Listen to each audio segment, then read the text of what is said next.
Bienvenue sur Planète Actuelle, la chaîne qui vous met au parfum des informations en Afrique. Une décision qui pourrait bouleverser l'histoire du football africain. Sénégal vs Maroc, une finale explosive qui ne se joue plus seulement sur le terrain, mais désormais devant les tribunaux. Entre contestations, règlements controversés et batailles juridiques, la CAF a frappé forte en remettant en cause le sacre sénégalais.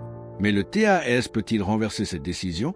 Et surtout, quelles seront les conséquences pour l'avenir du football africain? Dans cette vidéo, nous plongeons au cœur d'une affaire aussi complexe que polémique, où chaque détail peut tout changer. Préparez-vous à comprendre les dessous d'un scandale qui divise tout un continent. Like, abonne-toi et active la cloche de notification pour ne rien rater. Sénégal face à la CAF, le TAS peut-il renverser la décision? Aujourd'hui, nous allons en parler avec un homme de loi, Maître Amir Ngazi. Comment ça va? Très bien, merci beaucoup. Et vous? Ça va très bien, merci d'être avec nous pour nous éclairer parce qu'on a pas mal de questions à vous poser aujourd'hui face à ce sujet ô combien important pour le foot international et pour le foot africain aussi. Avec moi aujourd'hui, mon ami Léo, comment ça va? Comment tu vas, Malik? Ça va, la forme? Écoute, t'es prêt? Ça va très Maître bien. est là, hein, t'as beaucoup de questions. J'ai des questions à vous poser, donc j'espère que vous pourrez éclairer ma lanterne. Bon, on arrive dans quelques instants. Stéphane Sorando, comment ça va, mon champion? Bonjour Malik, bonjour à tous. La forme aussi? Oui, en pleine forme. Bon, on a eu besoin aussi d'un footballeur parmi nous. Même s'il est ex-international gabonais, il reste footballeur. Comment ça va, mon champion? Je vais très bien, Malik, merci. T'as beaucoup de questions aussi? Beaucoup de questions. Je suis très heureux de rencontrer Maître Amir qui va éclairer nos lanternes sur ce sujet d'actualité et capital pour l'Afrique. Avant justement de rentrer dans les questions, si j'ose dire, mon cher Stéphane, rappel des faits. Alors, pour poser une fois de plus le contexte de ce match historique, le Maroc et le Sénégal se sont affrontés en finale de la Coupe d'Afrique des Nations le 14 janvier dernier. Un match serré, tendu, avec un trophée historique pour le vainqueur. Nous sommes à la toute fin du match. 91e minute, le Sénégal croit ouvrir le score, mais le but est refusé à cause d'une faute d'Achraf Hakimi au départ de l'action. Donc tout ça, ça provoque une première colère des supporters sénégalais et quelques minutes plus tard, Brahim Diaz est accroché dans la surface sénégalaise. Une faute qu'il conteste véhément auprès de l'arbitre qui va finir par céder en allant voir la VAR dans la confusion la plus totale.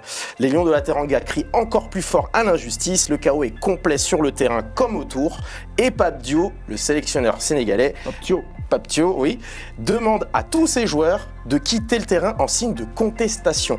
Retenez bien ce geste, car au bout de longues minutes de désordre général, les joueurs sénégalais reviennent sur le terrain, acceptent la décision du pénalty accordé pour le Maroc, un pénalty finalement manqué, vous connaissez la suite. Les deux équipes partent donc pour les prolongations et au bout de l'enfer, c'est Pape Diop qui marque à la 94e minute. Score final 1-0, le Sénégal est champion d'Afrique pour la deuxième fois. Pape Gueye. Donc, score final 1-0, le Sénégal est champion d'Afrique pour la deuxième fois de son histoire. Oui mais non, puisque 2 mois plus tard, la Fédération royale marocaine de football conteste la victoire du Sénégal en commission d'appel de la CAF en invoquant les articles 82 et 84 du règlement de la Coupe d'Afrique des Nations. Je cite: toute équipe qui quitte le terrain pour une quelconque raison est immédiatement déclarée perdante 3-0 sur tapis vert. Pape Diop n'aurait pas dû demander à ses joueurs de quitter le terrain, car en l'état, le match n'aurait jamais dû repartir. Et ce n'est potentiellement pas terminé pour le Sénégal, puisque selon l'article 59 de ce même règlement, toute fédération qui déclare forfait pendant un match officiel en pleine compétition est passible donc d'une amende de 20 000 $ et ne sera pas autorisé à participer à l'édition suivante. Donc ça veut dire qu'en clair, le Sénégal perd officiellement sa deuxième étoile et pourrait être exclu de la prochaine édition de la Coupe d'Afrique des Nations. La victoire du Sénégal sur le terrain est donc annulée et le Maroc étant désormais champion d'Afrique 2 mois plus tard par les tribunaux, c'est une décision légitime au vu du règlement, mais jugée catastrophique pour l'image du football africain. Maître, je me tourne forcément vers vous. Sur quelle base juridique finalement la CAF a-t-elle déchu le Sénégal?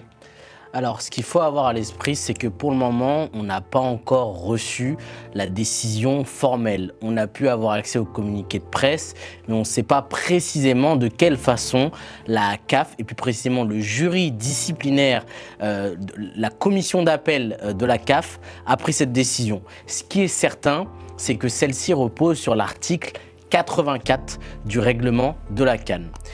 Et cet article 84, qu'est-ce qu'il prévoit ? Concrètement, il prévoit que toute violation des articles 82 ou 83 donne lieu à une déclaration de défaite par forfait de l'équipe qui a commis le manquement.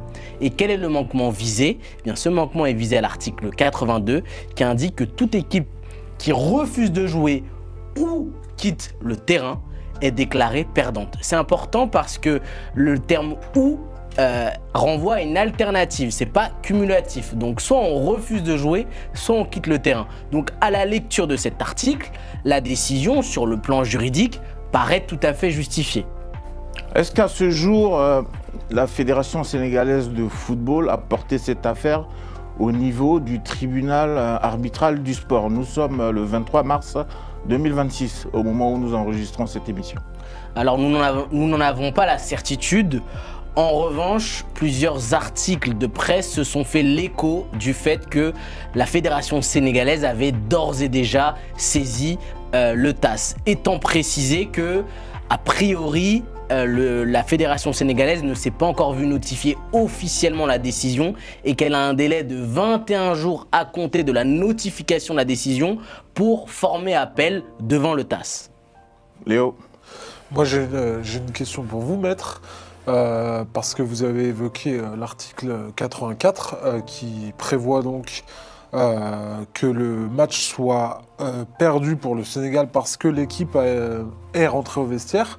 Cependant, on a vu que certains joueurs étaient restés sur le terrain. Donc, est-ce qu'à partir du moment où certains joueurs sont restés, on considère que c'est l'équipe entière qui est rentrée au vestiaire ou non ? Alors justement, c'est toute la question qui mérite d'être examinée sur la base de la décision qui a été rendue, à laquelle on n'a pas encore accès, de savoir comment la notion d'équipe a été caractérisée.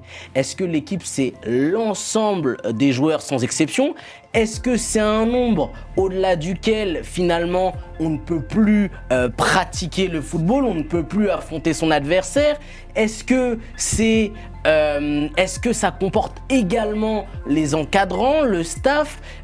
Toute cette question-là a dû être tranchée, motivée, expliquée dans la décision et va être encore débattue et expliquée dans le cadre de la procédure devant le TAS.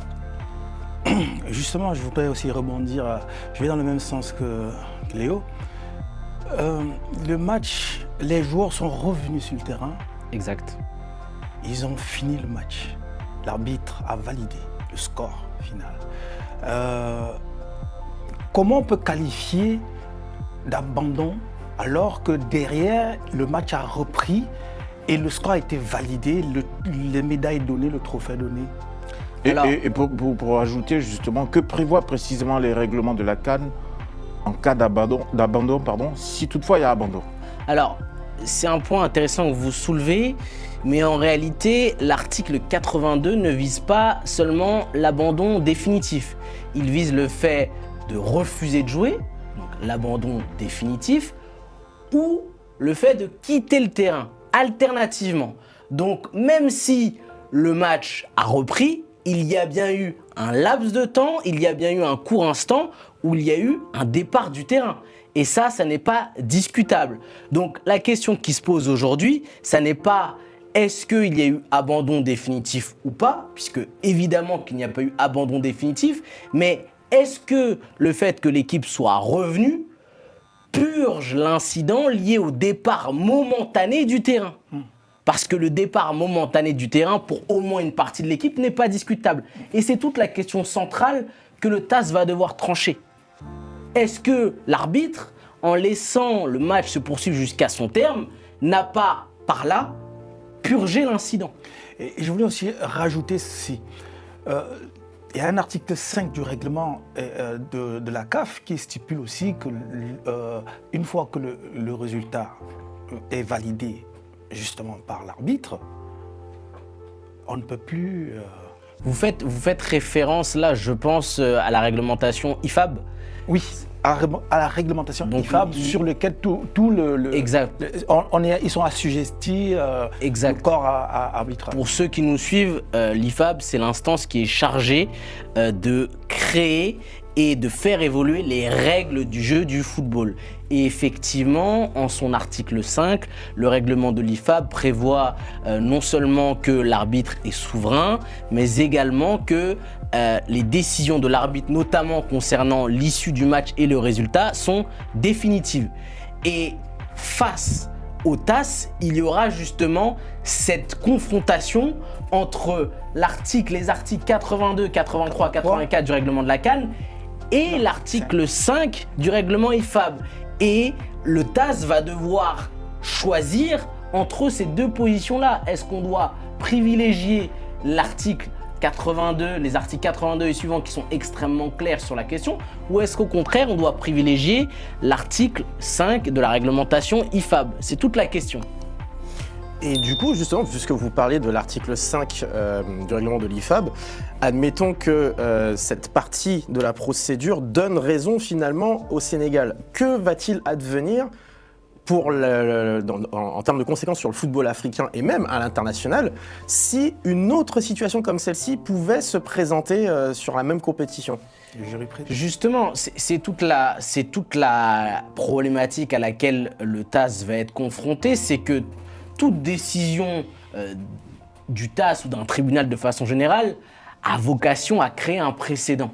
Et toute la difficulté du TAS va être de prendre une décision qui est susceptible d'avoir des conséquences sur les compétitions à venir. Soit le TAS décide de donner gain de cause au Sénégal, au risque peut-être que d'autres équipes à l'avenir prennent des décisions similaires et ne soient jamais exposées à des sanctions telles que perdre le match par forfait, soit à l'inverse, le TAS décide de privilégier la position du Maroc et dans ce cas-là, ça fragilise l'intégrité des compétitions sportives et l'intégrité des résultats sportifs.